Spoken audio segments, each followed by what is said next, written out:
Release every toxic dun sa katawan mo, sa isip mo, sa soul mo. Actually, before tayo nag-start ngayon, pinag-pray ko na yun 2 beses. So, parang talagang if you will pray that prayer, nakakalakas siya. So, if you are feeling weak, if you are feeling defeated, okay, if you are feeling, like for example, may kulang ka sa, or may pangangailangan ka, try to pray that prayer. At least, may tawag dito, may order at may parang sinusundan ka, hindi parang nanguhula ka. Okay? Hindi parang naliligaw ka or nawawala ka. Kasi dun sa prayer na yun, andun na lahat. Right. Package na siya. So, if you, parang kung hindi ka pa sanay, like na yung sinasabi ni Bishop sa atin na pray lang tayo ng pray para sa atin, Lord bless me, gano'n, bless my family. Dun sa prayer na sinend plastic, actually, we can pray that prayer every day. Or kung wala kang ginagawa, basahin mo para lalo kang ma-empower, ma-edify, alright? Lalo kang maging strong. Okay? Especially sa mga nangihina, especially dun sa mga may na-experience na karamdaman sa katawan nila, andun na lahat yon, package na. Amen? So last week, we talk about the power of prayer, and today we're gonna talk about the power of agreement. Because it's very important na kapag ikaw nananalangin ka, it's supposed to be dapat may ka-agreement ka, tama? And every characters in the Bible, when they pray to God, when they talk to God, may mga agreement sila, especially in the New Testament, ang sabi ng Bible that if you 2 or 3 gathered under my name, di ba? Sabi ng Bible, I am in the midst of them, sabi niya. Or concerning anything they ask, sabi niya, it will be done for them by my Father. So it's very important na may ka-agreement po tayo. Huwag tayong mahiya kapag ikaw nangangailangan ka ng prayer. Huwag kang mahiya na lumapit sa leader mo, sa pastor mo, sa bishop mo. Huwag kang mahiya. Okay? It's very important and it is our privilege to pray for you. Okay? Anything. Ano man yung prayer na kailangan mong prayer, finances man yan, relationship man yan, or personal. Personal, ano mo yan, dealing, okay? Huwag po kayong mahiya. Alright? Pwede kayong lumapit sa amin, sa mga leaders ninyo, or anyone na may faith ng pananampalataya who believes the Word of God. Pwede po kayong lumapit. It's very important po kasi ang agreement natin sa bawat isa. Without agreement, wala. So today, we're gonna talk about the power of agreement. But, marami po tayong pwedeng gawing, like for example, agreement. We can agree in your healing, we can agree in your finances, relationships, family salvations, or anything that you're dealing with. But today, we're gonna focus on finances. Because I believe, how many of you kailangan ng panibagong finances? May change sa finances natin. Amen. Taas ka ng kamay. Sinong kailangan ng finances dito? Taas ka ng kamay. Amen. Kailangan natin ng finances kasi bakit? We cannot be a blessing to the other people kapag ikaw in lack ka. Kapag ikaw may kulang sa'yo. Okay? Hindi ka pwedeng maging blessing sa ibang tao kung ikaw hindi ka pwedeng tumulong sa ibang tao. Paano mo tutulungan ng ibang tao kung ikaw mismo nangangailangan ka? Tama? So dito pag-aaralan natin ang agreement, the power of agreement in finances. Because I believe dito sa mga dito sa morning prayer natin is nangangailangan tayo ng natin sa finances natin today. And today we're gonna talk about that, and I will share some of the scriptures. And pwede nyo sulat yon yung mga scriptures na yun later on para mapag-usapan natin. I believe lahat tayo nangangailangan tayo ng increase, tama? Nangangailangan tayo ng financial increase, and mga bank accounts na parang alam mo yun, balang maghingalula ka maintaining balance, okay? Hindi po dapat ganon. So today we're gonna learn the power of agreement in finances, okay? So let's pray first. Pray muna tayo. Heavenly Father, we thank you, Lord God, for today. We thank you, Father God, and we come into agreement right now that everyone, Lord God, na nandito, Panginoon, na nakikinig sa inyong salita, and they are ready to receive, Lord God. Bless them abundantly, Lord God, in the name of Jesus. We thank you, Lord God, that the word, Lord God, that will come forth into my mouth, Lord God, it will be filled with the Holy Spirit and anointing, Lord God, in the name of Jesus. We thank you for the revelation for today. Anyone who will receive, Lord God, the revelation, Lord God, I believe, Lord God, there will be a manifestation of your word, Lord God, in the name of Hallelujah. Jesus. Yes, We Lord. thank you, Lord God, that we are ready to receive, Lord God, right now, in the name of Jesus. Yes, We are Lord. ready to receive your word. We are ready to receive your revelation. We are ready to receive, Lord God, the manifestation of your word or your promise, Lord God, in the name of Jesus. We thank you and we honor you, Lord God. We rebuke every satanic and demonic, Lord Yes, God, Lord God. activities, Lord God, that trying to stop, hinder, Lord God, right now, the word right now, in the name of Jesus. We thank you, Lord God, for the unity of our spirit right now, in the name of Jesus. And we come into agreement right now that whatever the word, Lord God, na ma-release, it will be Yes, Lord established in God. our lives. Yes, In Lord. Jesus' name. In Jesus' name. Amen and amen and amen. Amen. Amen. So, today we're gonna talk about the power of agreement. Okay, sa mga finances natin. Okay? This is a very important topic because you cannot just be parang puro ka na lang spiritual. Tama? Kaya nga, binibless tayo ni Lord upang ma-experience natin yung blessing niya. Yes, we can be blessed by receiving Jesus Christ as our personal Lord and Savior, tapos sumusunod na lahat yan. Okay? Sumusunod na yung peace mo, yung healing mo, yung prosperity mo, okay? Nakikita ng tao na may changes, may manifestation. Okay? Tama? Are you with me? It's the same with me. Like for example, yung mga friends ko, okay? Parang ako dati, wala akong bahay, wala akong sasakyan. But they saw something in me, ano nangyari sa akin. They saw something in me na nagbago, may nagbago. Okay? That's the point of contacts na parang talagang pwedeng gamitin ni Lord, okay, as your testimony. Right. Okay, dati wala ka, ngayon meron ka ng ganito. Tama? So ngayon, yun po yung plano ni Lord para ikaw i-prosper ka, para i-bless ka. Na ikaw mag-take ka ng dominion mo dun sa plano niya. Are you with me? Ano yung dominion? Okay? Ano yung dominion? Yung ikaw yung may control. Okay? Hindi yung demonyo ang may control sa'yo. Right. Okay? Sometimes the devil is bringing like reasons or situations in your life na parang okay lang. Na parang okay lang na yung bank account mo, maintaining balance na lang, hanggang doon na lang. Na parang okay lang na kumakain 2 times a day, 3 times a day.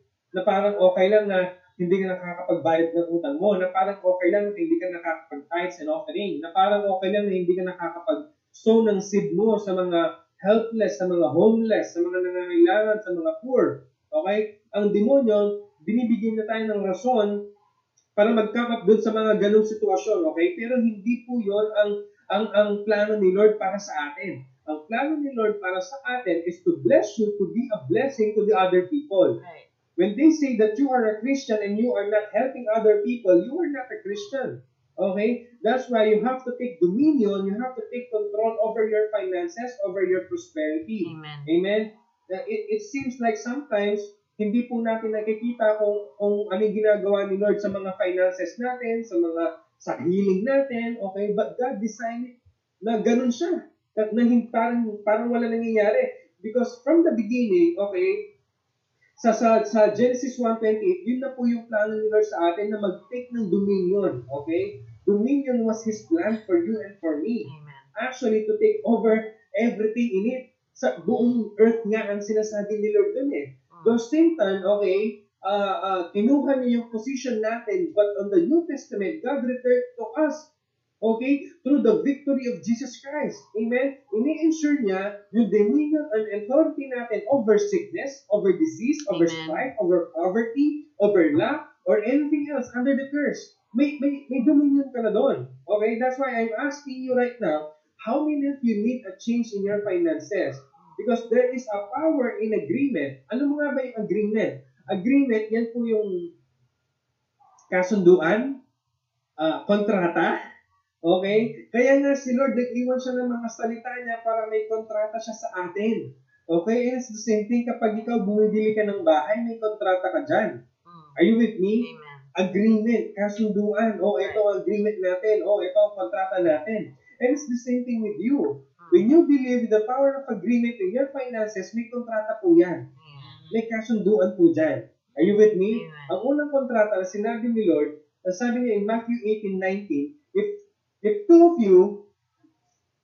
of you agree on earth concerning anything that they ask, sabihin mo nga anything Anything. that they ask. I'm not sure kung ano yung ina-ask mo kay Lord. I'm not sure what you're praying for right now. I'm not sure what you're believing for right now. But I'm sure it will be done for them by my Father in heaven. Amen. Yun po ang sabi ng Bible.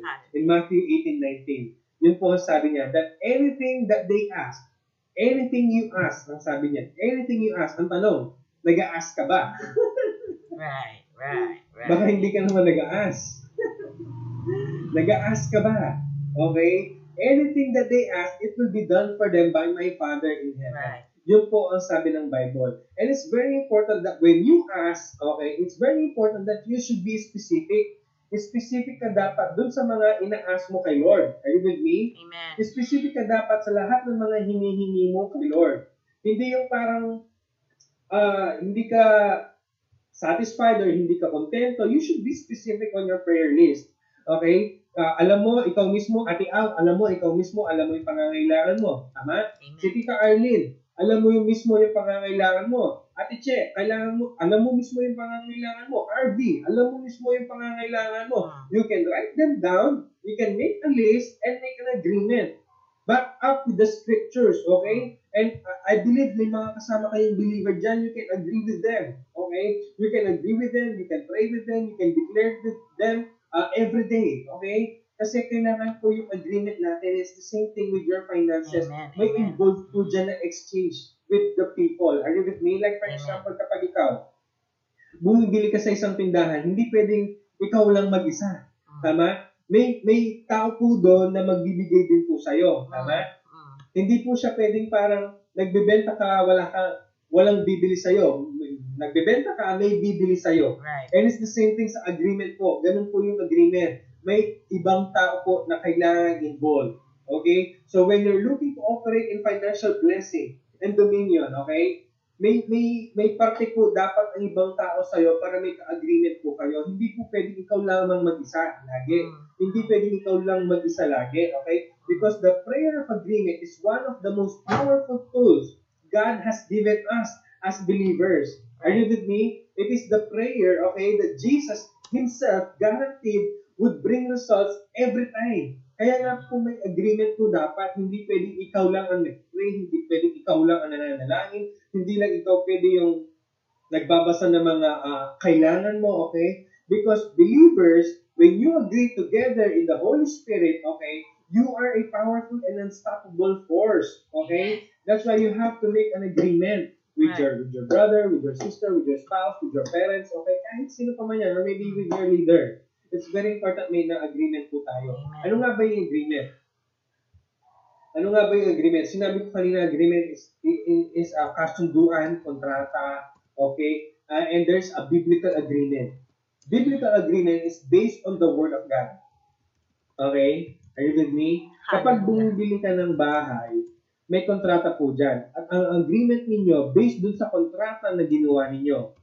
This one is a different one because this one is a biblical agreement. Amen. Biblical agreement is based on the Word of God. Right. Are you with me? Amen. Like for example, si Ate Awi, bumibili siya ng bahay, Amen, amen. may kontrata siya, may kasunduan siya. Based dun sa kontrata ng developer na binibilhan niya ng bahay. But this one, when we are believing for our finances, for our healing, for our restoration, or anything else, you must be based that on the Word of God. Right. Some people think kasi that as long as you are two or more na nag-agree, yun na yun eh. But that's not true. Ang sabi, okay, if you want to get a true biblical agreement, okay, with someone or even a group of people, all parties must be standing in a room praying. You have an agreement based on the Word of God. Right. Hindi lang kasi, pwedeng, halimbawa, lahat tayo dito nananalangin. Naniniwala kayo sa akin, pero hindi kayo naniniwala sa Word of God. May ganun eh. Ang biblical agreement po, you have to believe based on the Word of God. You have to believe dun sa Word of God. So that mag-manifest po yung mga request natin. Para mag-manifest po yung mga prayer request natin. Kasi when you base on the Word of God, yun po yung pinaka-sentro ng prayer natin. Right. Are you with me? Amen. Hindi yung pray lang po ng pray na bless me, heal me, heal me. We should be base our prayer on the Word of God. Right. That's why when you are asking God for something like for your finances, for your healing, for your anything else, You have to pick some scriptures in the Bible and declare that scripture over your life, over your situation. Yun, ganun po tayong manalangin dapat. Like for example, nung kami ni Rema, nung palipat pa lang kami dito sa bahay namin, nung nabili namin itong bahay namin dito sa Mansfield, okay? Ang tagal, matagal na siya nakatayo, pero hindi kami kagad nakalipat. Because we have to pay something about this amount, okay? This large amount. And we don't have anything, okay? Wala po kaming ganong amount that time. And we have to pay that amount for us to be able to move in dito sa bahay namin. Alam mo anong ginawa namin ni Rema? Pumunta kami mismo dito sa bahay namin kahit hindi pa siya pwedeng i-turn over sa amin. Pumunta kami ni Rema, sabi ko, Han, tara punta natin yung bahay natin. And we come into agreement. Naghawakan po kami ng kamay, nagtinginan kami, and we come into agreement and we declare the word of God. Na parang nakita mo yung bahay, sa'yo siya, pero hindi mo siya kayang tirahan, hindi mo siya pwedeng lipatan. Masakit po yun. And especially wala kang amount, ganung amount. Okay, para ibigay sa developer, para makalipat po kami. Alam mo, nangyari, nag-agree lang kami ni Rema, both of us agreed based on the word of God, and suddenly, God opened doors. Suddenly, napaka-smooth ng transaction. Suddenly, si Lord nag-provide. And everything else was so smooth. Everything else was parang bam, bam, bam, bam. Sunod-sunod. Sunod-sunod yung nangyari hanggang sa nakalipat po kami. This is another testimony of our lives. And hindi po namin makakalimutan yun when that time, I think that was 2015 ata or 16, na talagang wala po kaming ganung amount, kalaking amount to pay doon sa nire-require ng house na ng developer dito. But God moves on our behalf. Amen. When you agree, both of you, kahit sino man yung ka-agree mo, you have to believe, okay, that when you pray, it is done. When you say amen, it is done. Amen. Hindi pwedeng, after mo nag-pray, nagda-doubt ka, after mo nag-pray, nagdududa ka. Hindi po siya pwedeng ganon. Hindi siya pwedeng after mo nag-pray, wala ka nakikita. Kuya Jan, hindi ko ramdam. Kuya Jan, hindi ko nakikita. Hindi ka nag-walk by faith noon. You should be walking by faith. And faith is not a feeling. And faith is not a feeling. Faith is not based on what you see on your natural eyes. Are you with me? Faith is based on your supernatural eyes. Amen. Are you with me? Paano nga ba tayo mag-pray in agreement? How do you pray in agreement? You can list this down. It's just 4 lang yata ito. Number 1, establish your heart on God's Word. Yun po yung una. How do you pray in agreement? You should establish your heart on God's Word. Because the prayer of agreement should be based on the Word of God. Not based on what you need. Okay? Hindi based dun sa mga kailangan mo. Oo, alam ko, marami tayong kailangan. But marami kayong kailangan, marami kayong need, okay? Marami kayong wants, okay? But your prayer should be based on the Word of God. Find scriptures that cover your request. Yun po yung sinasabi ko. Maghanap ka ng mga scriptures na nag-cover dun sa prayer request mo. That word from God is the faith foundation of your prayer. Are you with me? Amen. Now, when you find that scriptures, you are agreeing on something God has already said. Hindi lang dun sa pangangailangan mo, hindi lang dun sa sinabi mo. Okay? Like for example, dun sa bahay nito, okay, dun sa bahay namin ngayon sa Mansfield, di yun, gumawa na si Lord ng paraan. Nakabahid na kami, nakalipat na kami. Ito na naman ang susunod na problema. Nakalipat nga kami, wala naman kaming furnitures, wala na kami man appliances. Okay, anong gagawa namin? Nakalipat nga kami, matutulog kami sa sahig. Alam mo anong ginawa namin? Because of the Word of God, because of Pastor Eric na tinuturo niya sa atin, okay, mag-ubilang tayo. Okay?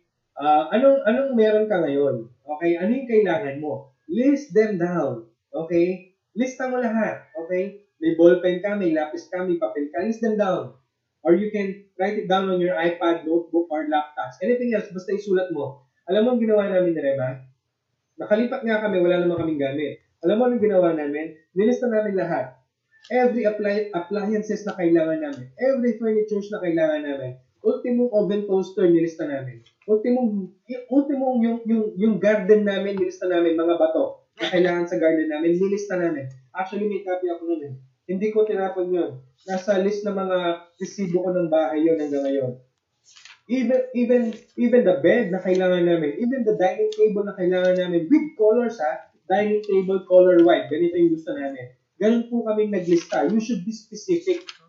Okay? Naglista ka ng dining table, wala nang specific, binigyan ka ni Lord ng dining table, color rainbow, gusto mo ba yun? So you should be specific on your prayer request. Right. You should be Yes. specific on your prayer list, okay? Right. Nilista po namin lahat yun. Furnitures, okay? Appliances, how many beds, dining, sofa, okay? How many chairs, okay? And even our kitchen, ano lahat ng mga kailangan namin, spoon, fork, mga plate na kailangan. Nilista po namin lahat yan, okay? And we come into agreement. Every now and then, bam, bam, bam, bam, bam, bam, bam, bam. Sunod-sunod, and we just cross out. Okay? Kino-cross out mo na lang yun kasi dumating na, na-receive mo na. Hallelujah. Okay? That's why it's very important, okay, kapag ikaw may request ka, isulat mo. Okay? Hindi yung parang nag-pray ka na parang religious ka na lang or parang traditional na lang yung prayer mo every day. Okay? You should be standing on the Word of God. You should be standing on the Word of God based, okay, dun sa Word of God yung dapat pinag-pray mo. And you should be praying with complete faith. Hindi parang Right, pray ka, right. duda ka kasi napaka-imposible ng pinag-pray mo. Are you with me? Amen. Dapat you should be praying with complete faith kasi bakit? Kapag ikaw nagdududa ka, you're just wasting your time. Tama. Huwag ka na lang manalangin. Tama. Kasi hindi mo rin ma-achieve yung prayer request mo. After mo na nanalangin, nagduda ka, when you walk away, ka-end ng prayer meeting natin ngayon, at nagdududa ka, and you are not sure kung mangyayari yung prayer list mo na yan, you didn't agree, wala mangyayari. Wala pong mangyayari. Kaya, una, you should establish your heart on God's Word. Amen. Find scriptures based on what you need, based on what covers the prayer list na kailangan mo. Ilista mo lahat. May mga utang ka na kailangan mong bayaran, lista mo. And come into agreement and seal them with the blood of Jesus Christ every day. Amen. May mga needs ka na kailangan tulungan, may gusto kang bigyan, list them down. May mga kailangan kang bilhin, list them down. Tuition fee ng anak mo, hindi pa nababayad, list them down. Amen. Pambayad ng bahay mo, pambayad ng bills mo, ng mga sasakyan mo, list them down. Pambayad ng hospital bills, mga medications mo, mga gamot na kailangan ba, list them down. Okay? Are you with me? If you're praying with religious or parang every day you are praying and you are not based on the Word of God, parang nagpapray ka ng religious prayer. Are you with me? That's why you should be based your prayer on the Word of God para hindi ka balikan ng demonyo. Okay? Pangalawa, fix your mind on the Word of God. Fix your mind on the Word of God. Because some of us, we are praying and we are so excited with the result. It's not bad, okay? Hindi bad po yun. But we should be fix our mind, okay, on the Word of God. Minsan masyado tayo excited, nakakalimutan na natin yung Word. Masyado tayo excited with the result. Okay? Always be excited with the Word of God. Always fix your mind on the Word of God. Okay? Once the agreement is settled, continue to minister to your faith and feed your faith on the foundation of that agreement. Amen. Are you with me? Amen. Para walang kawala. Para wala pong kawala yung prayer nyo. Okay? You should be fixing your mind on the Word of God. Okay? Kasi kapag ikaw, tumayo ka dun sa scriptures, okay, na pinag-pray mo, those that guarantee the answer should be focused on your attention. Kasi si Satan, si demonyo, babalikan ka yan. Lalo na kapag malapit yung due date mo. Oh, malapit yung due date mo, nasa ng Diyos mo. Gaganyan yan. Nasa ng mga ka-powerhouse mo. Nasa ng mga leader mo. Sisisihin pa yung bishop natin. Hindi totoo yung pinag-pray mo. Hindi totoo yung morning prayer na yan. Fix your mind on the Word of God. Amen. Okay? Amen. You have a battle here. Kapag ganyan, you have a battle here. You should be fixing your thoughts, your minds on the Word of God. Kapag ikaw may battle ka, i-rebuking mo yun. Huwag mong i-receive. Okay? I-fix mo yung kaisipan mo sa Word of God. Amen. Okay? Are you with me? Like for example, nung binenta namin yung sasakyan namin na Vios, yung Toyota Vios namin, natapos na yun sa bangko. Binenta namin. Actually, hindi pa tapos sa bangko, pero pinunipid na ng bumili. Then, we come into agreement na kuha kami ng bago. Then, suddenly, nag-apply kami ng home loan, car loan sa bangko. Then, suddenly, na-decline siya nung na-process siya. Then, sabi namin sa bangko, why don't you try to reconsider it, sabi namin, para ma-consider ulit yung approval namin sa inyo. Kasi branch namin yun. Okay? Ano nangyari? Nire-process nila. Then suddenly, tumawag sila na approve. Okay? Sometimes, okay, you will get the results na hindi mo ni-expect. Nasa sa iyan kung ipaglalaban mo. Right. Okay? Nasa iyan, nagagamitin mo yung dominion mo, yung authority mo. Okay? Are you with me? Kasi kung ikaw, nagbibilieve ka talaga at may ka-agreement ka and you are based your prayer on the Word of God, wala pong makakapigil sa'yo. Wala makakapigil dun sa mga hinihingi mo kay Lord. But if you are basing on fear, dun sa worry, dun sa duda, okay, sa mga doubt, panakot ng kalaban, okay, wala pong mangyayari sa'yo. You will end up on nothing. Wala kang marireceive. Okay? Are you with me? Amen. Kaya nga, whatever it is, okay, kahit ano pang resulta ang na-receive mo, if you receive that result na hindi mo in-expect, like for example, negative siya, decline siya, hindi dumating, okay, expect something miraculously na may gagawin si Lord sa buhay mo. Amen. Because sometimes we are planning our own plan na parang gumagawa ka ng sarili mong plano, pero may mas malaking plano si Lord na hindi natin mag-gets, hindi natin maintindihan, hindi natin alam kung paano, kung kailan, okay, are you with me? Marami nang ginawang ganyan si Lord and even in the Bible, in the Old Testament, in the New Testament, but I'm telling you, you have to believe the Word of God. You have to believe God na may kaya siyang gawin kahit na-decline ka, kahit na-reject ka, kahit hindi mo na-receive right on time, okay? Kasi si Lord hindi siya nawawala dun sa time. Hindi siya based dun sa due date natin. Okay? Are you with me? So, fix your mind on the Word of God. Huwag po tayong mawala. Okay? Para yung prayer life po natin, naka-fix lang dun sa Word of God. Right. Pangatlo, keep out of fear and worry. Keep out of fear and worry. When you come into agreement, okay, especially in your finances, keep out of fear and worry. If you walk away from your prayer of agreement and fall into fear or worry, you're already losing the battle. Are you with me? Kapag ikaw nananalangin ka, after mo nanalangin, you fall into fear or worry kasi malapit na si due date, stay prepared all the time. Amen. Huwag kang maghintay ng emergency para ikaw doon ka pala mag-feed ng faith mo. Okay? Habang naghihintay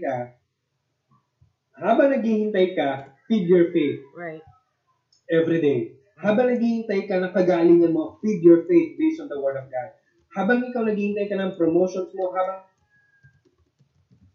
naghihintay ka ng open doors, ng new business mo, feed your faith. Okay? Kasi doon ka mag-base ng strength mo, ng kalakasan mo. Kasi kapag ikaw, wala ka ng faith, naubusan ka na ng faith, okay? Nangihina ka. Hanggang mag-start na pumasok yung kalaban, yung mga thoughts mo nangihina, hindi pwede, hindi na-answer yung mga panalangin ko, ganyan. Papasok na lahat yan dito. And the battle starts here. Okay, like for example, nung nag-lockdown, stop po lahat. Stop yung trabaho, okay, stop yung income, pero yung mga babayarin continues. Di ba? Amen. Tumambak ang mga babayarin namin. Okay? Ang tawag namin pandemic bills. Okay? Tumambak ang mga bills namin. Okay? Kasi tumigil yung income, tumigil ang mga pag-release ng mga commissions. In short, na-freeze. Pero yung mga babayarin, hindi tumigil. Hindi tumigil ang babayarin sa house, sa bahay, everyday, mga kanin, pagkain namin. Okay? So, ano nangyari? We just based on the Word of God. Hindi ako bala matataranta ka. No ka rin ka kung magpamahid, makaninilaw ka. Parang natataranta ka. Hindi ako nataranta by that time because I believe the Lord that He will do something miraculous over our lives, over our pandemic bills. And you know what? Kahit hindi kami nag-base dun sa mga sahod namin everyday kasi na-stop siya, okay? God suddenly opened doors of this transaction, then suddenly covers our bills, okay? Kasi isipin mo, April, May, June, hindi ka nakakapagbayad. By July, suddenly, kailangan mo magbayad for 3 months daw ng sasakyan. Suddenly, 3 months ng bahay. Paano babayaran yun? Wala naman kami income na dumating kasi na-stop niya. Then suddenly, okay, hindi mo maisip talaga na si Lord gagawa siya ng miracle para lang sa'yo because you are basing your prayer on the Word of God because you are so faithful to Him, you are so faithful to His Word. Hindi ka naka-base dun sa mga need mo, hindi ka naka-base dun sa amount na pangangailangan mo that time. Naka-base ka dun sa Word na gagawin ni Lord, dun sa miracle na gagawin ni Lord sa buhay mo. Amen. Okay? At suddenly, may mangyayari po na hindi mo in-expect. Okay? If I were you, hanggang ngayon may pandemic bills ka pa. Okay? Actually nga, kung may nagte-text nga sa inyo, kung ikaw nasa Pilipinas ka, may mga nagte-text sa inyo na kung may credit card ka, kung may car loan ka, kung may home loan ka, I believe may mga tumawag na sa inyo that you are parang tawag dito, pinirmahan na ng mga senators ng government natin yung Bayanihan Act, okay, na parang you are agreeing and pwede kang magbayad after 2 months ata, 60 days. Pero sabi ko kay Rema, huwag kang mag-agree ako. Kaya nating bayaran yan kahit hindi tayo mag-agree dyan sa extension ng 60 days na yan, sabi ko.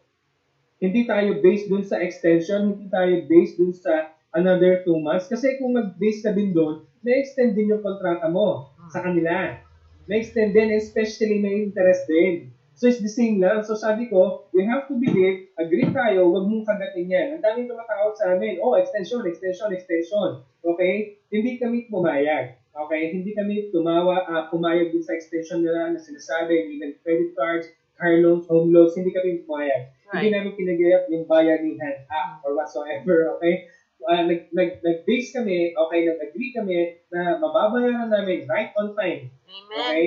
Right on time. Because I believe our God is always on time. Yeah. Okay? Hindi po based dun sa another extension.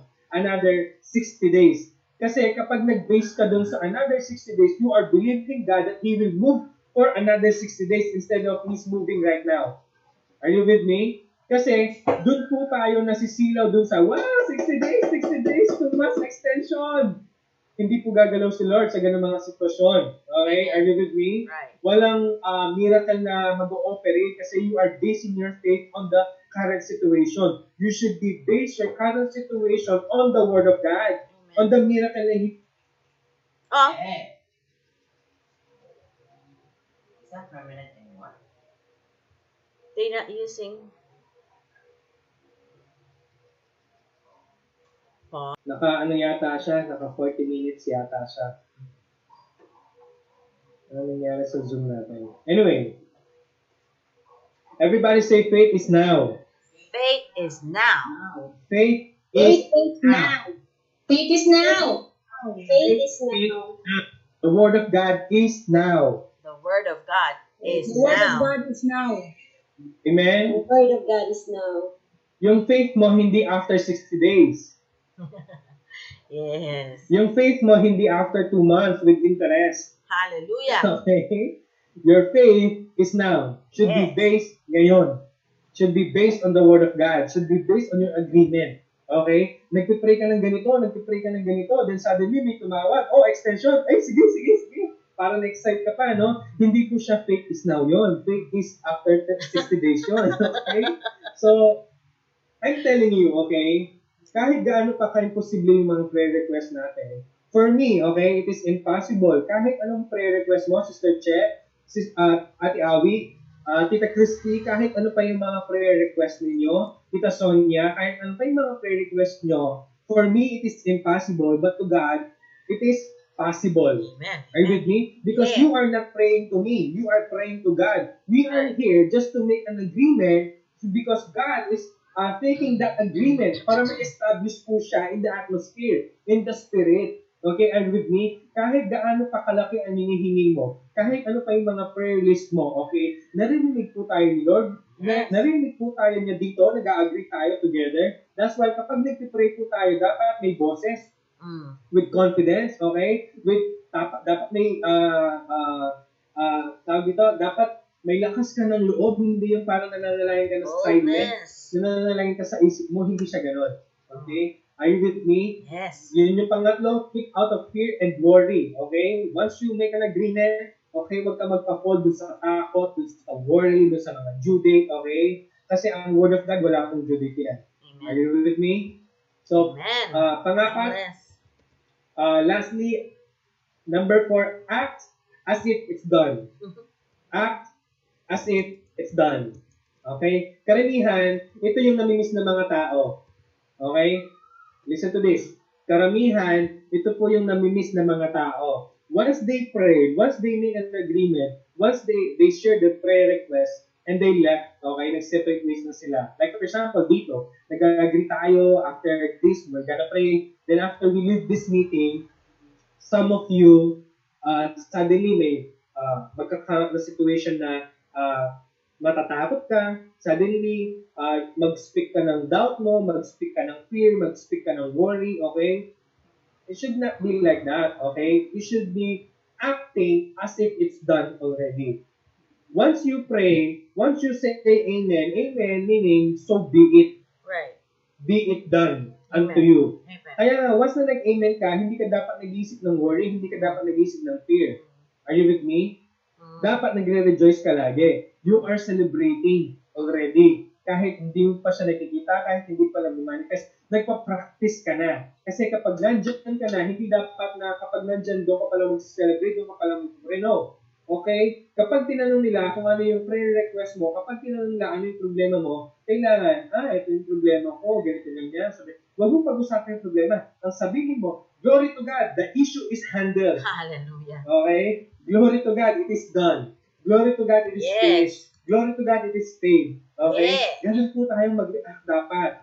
Okay? And while we are waiting, okay? While we are waiting for that, we should be keep tithing. We should keep giving to the poor. Keep giving to the patuloy kang magtanim. Okay? Kahit kanino. Hindi pwedeng habang naghihintay ka ng blessing mo, maghihintay ka pala ng giving mo. Hindi.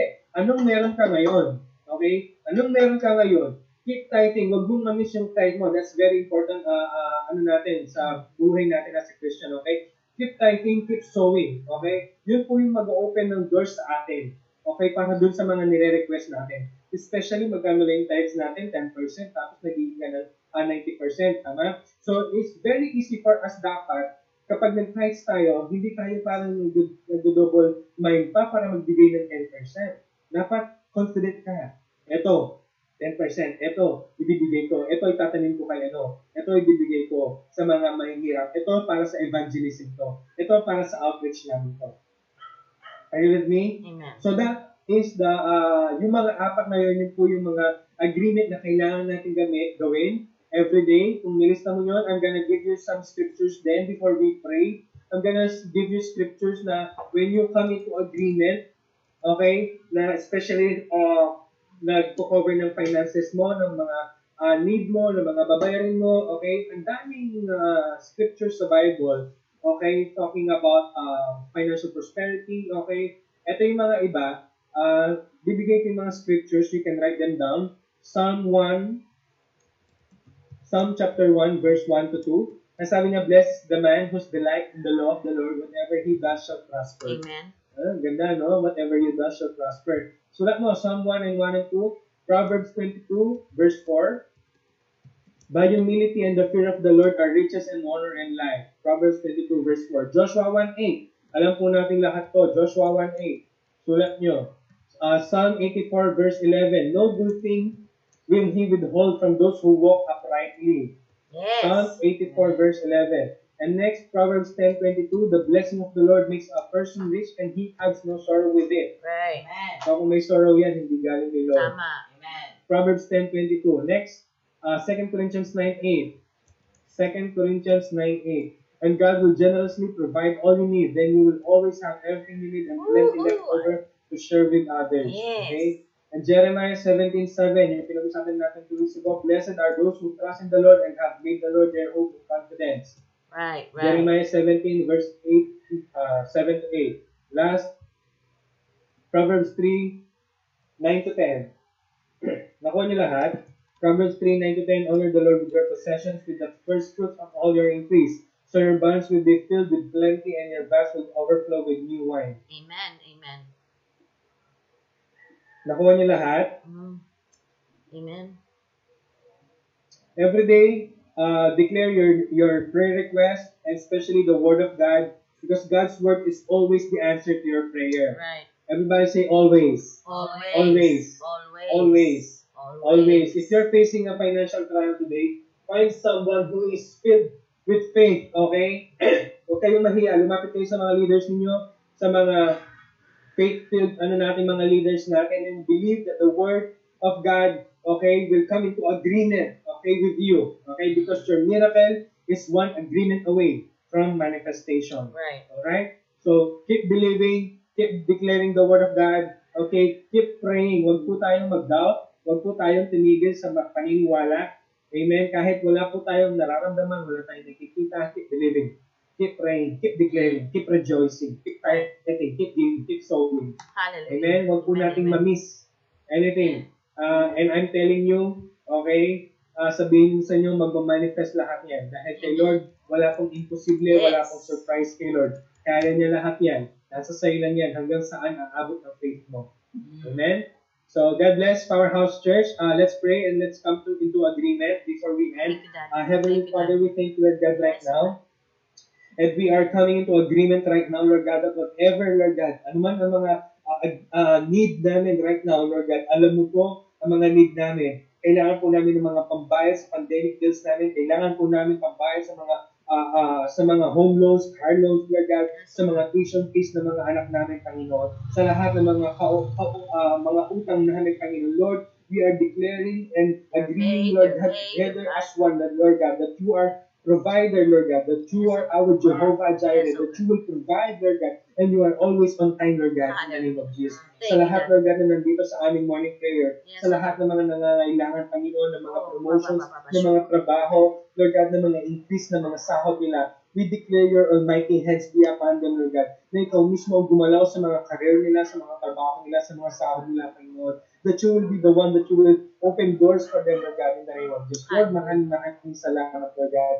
We rebuke every demonic attacks, Lord God, over their lives, Yes, Lord God. Yes, Every attacks, evil attacks, Lord Yes, God, oh na God. nag-a-atake sa mga finances nila, Panginoon, sa mga kaperahan nila, sa mga business nila, sa mga promotions Thank nila. you, We God. rebuke it Thank you, God. right now, in the name of Jesus. Lord God, we come into agreement, Lord God, because according to your word, if two or three gather under your name, you are in the midst Yes, of oh us. God. Right now, I believe, Lord God, you are hearing our prayer request. Yes, Lord. You are hearing our prayer right Yes, now, oh God. and you hear the prayer of our righteous, Lord God. Right now, Lord God, we thank you, Lord God, and we come into agreement. We will continue to focus on your word. We will continue to declare, and we will continue to base our prayer on your word, Lord God, in the name of Jesus. Yes, Hindi Lord. po kami mag-worry, hindi kami mag-doubt, hindi kami Yes. magdidepende sa system ng mundo, Panginoon, Yes, ba Lord. magdidepende kami sa system ng salita mo, Panginoon. Lord, maraming salamat.